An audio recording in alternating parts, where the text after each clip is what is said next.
Good morning, world. I am Judy, your web based therapist, making therapy accessible and convenient for our clients in Florida and New York, and of course, sharing information worldwide.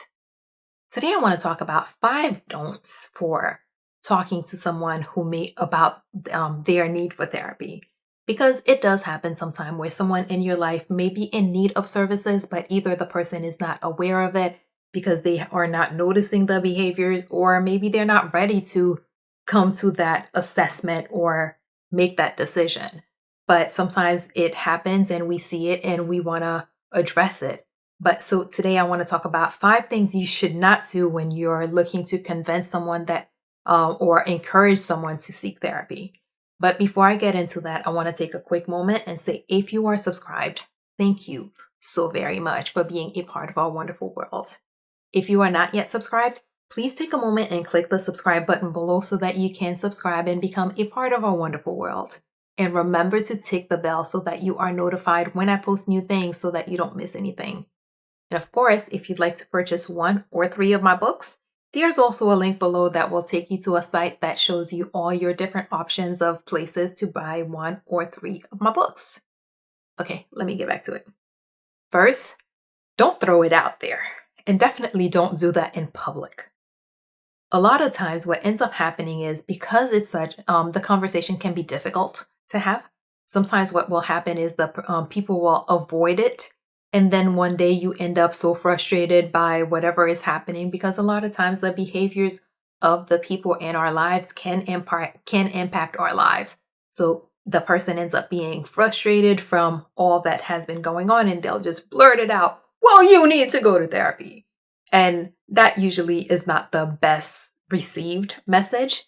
And definitely do not do it in public, because if you do this in public, then you're putting this person in an awkward position. You may embarrass them, you may hurt them, you may cause them all sorts of negative emotions and lead them to leads them to all sorts of negative reactions that you are not looking for, that you don't want to have happen. So instead, take the time and have the conversation. In the other video, I mentioned having the conversation in a non-threatening environment, just creating that space where it is safe to have that conversation. So don't throw it out there. Take your time, plan it, and have the conversation in a place where the person is more likely to receive it and definitely less likely to feel that you are attempting to make them look bad or that you're trying to hurt them in any way.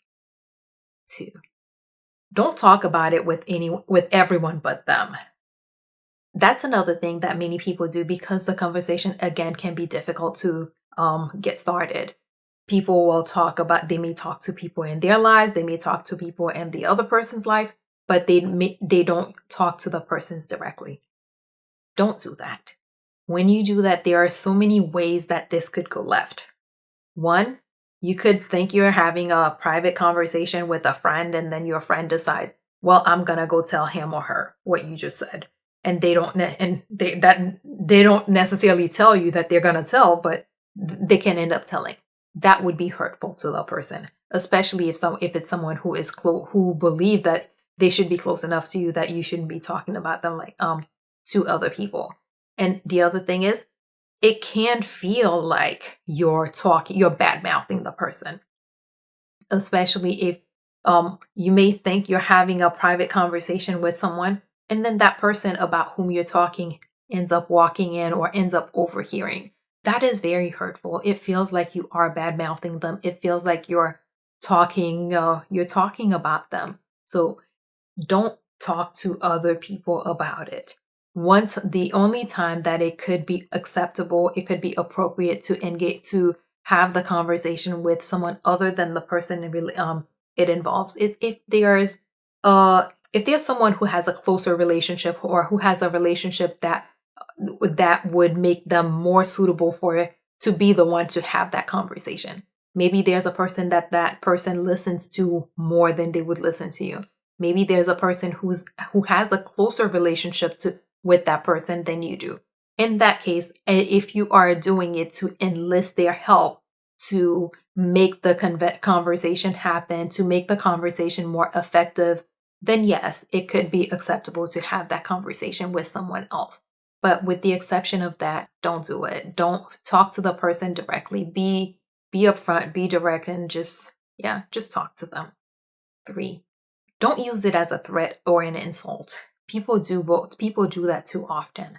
For starters, we really need to stop making mental health this thing that is so bad, that is so negative, that people use it to insult people, people use it to offend people. No, that is not cool. If you're using it to offend someone or to hurt someone, that's not encouraging them to seek help. That's not encouraging them to go you're telling someone that they need therapy in the most negative way. That's not telling that person, hey, you should go get therapy. That's telling that person, oh, okay, you're attacking me, so now I'm going to respond back. I'm going to say something bad about you too. Hey, then they start talking about your mama and stuff. Don't do that. And definitely don't make threats, because when you threaten someone, even if they do give in to the threat and go see a therapist because of the threat, that person may not be as invested in getting, and they may not get the best out of the treatment because they're not invested, and maybe because they don't even realize that there is a problem. If you instead take the time to talk to the person and help them see what the concern, what the issues you're seeing are, and create that buy-in, then when the person goes and seeks help, then they will be more invested. They will actually be there to get help to resolve the issue that they have identified, as opposed to, yeah, my wife said I had to be here, so I'm here. Or my husband says I have to be here or he's going to leave, so that's why I'm here. So make sure that create that buy-in so that when the person goes to get help, they actually are invested and interested in getting the help and resolving that issue. 4, don't judge or denigrate. It's hard enough to deal with the symptoms. It's hard enough to be in that position where they are dealing with all those things that you're noticing, all those things that you're observing that are giving you reason to be concerned. That person is living, that person is experiencing. So even if it doesn't look like it, they are experiencing stress. They are experiencing, they're dealing with stuff. So they don't need someone to make them feel worse about it. They don't need someone to criticize them about it. They don't need someone to make them, to make them feel guilty about it. Don't do that. Be supportive, be encouraging, be empowering, help them find a way to get to help. Don't use what they are going through as a weapon against the person, because when you try to use what someone is going through as a weapon, all it does is hurt them and tell them that maybe you're not a safe place. Maybe you're not a safe space for them to be. And it pushes them away more than it brings them in. Finally, don't joke about it or skirt around the issue. Sometimes people think that, hey, maybe I could, if they're joking about it and make light of the situation or reduce the tension. That does not really work, because what's happening is, if you're joking about something that someone is experiencing, someone is that's hurting someone, that is more likely to hurt them, because they are, seriously, something is hurting you, something is making your life difficult, and you see this person who's supposed to care about you, this person who's in your life is joking about it. It could very easily hurt the person. So don't use jokes as a way to kind of break the ice or get through. Nor should you skirt around the issue, because sometimes people don't want to have the conversation directly and they'll go all sorts of around and things like that. That does not help. Going around the issue does not get to the point, does not help the person. A lot of time does not help the person figure out what you're saying, because half the time it takes too long, or they may not even get whatever clues that you think that you're giving them. So be direct, talk to them, let them know, hey, these are the concerns that I have, and these are the things that I have observed that have led to my having these concerns, and give them if the recommendation is, if you're saying, hey, I think maybe you need to see a therapist, yeah, you can say that. But don't skirt around the issue. Well, don't start talking about, the history of psychotherapy, or, 3 out of 4 people will go to. No, they don't. Talk to the person directly about what the concern is. Let's do a quick recap. 1, don't throw it out, and definitely do not do that in public. Take the time and have the conversation with the person in private. 2, don't talk about it with everyone but the person involved.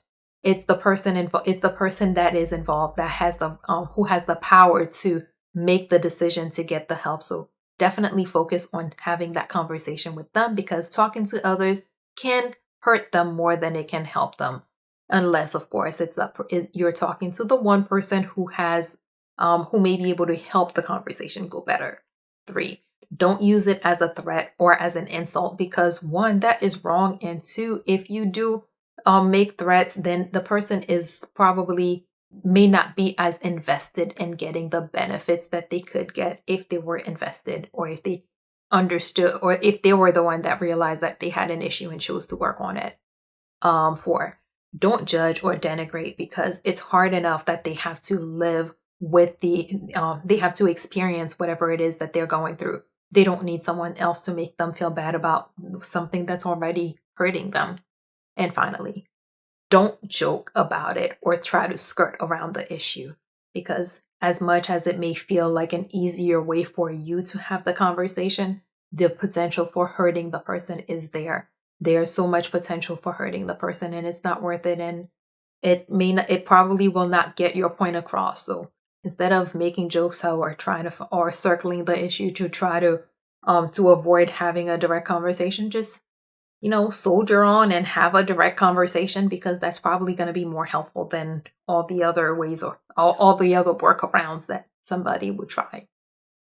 As always, if you or someone you know happens to be going through something that's more than you can handle, please remember that there are professionals like myself who are available, able, and willing to help, and are even providing remote services who can assist with whatever you may have going on. So please figure out who those people are in your community, so that if you need them, you can reach out and get the help that you need.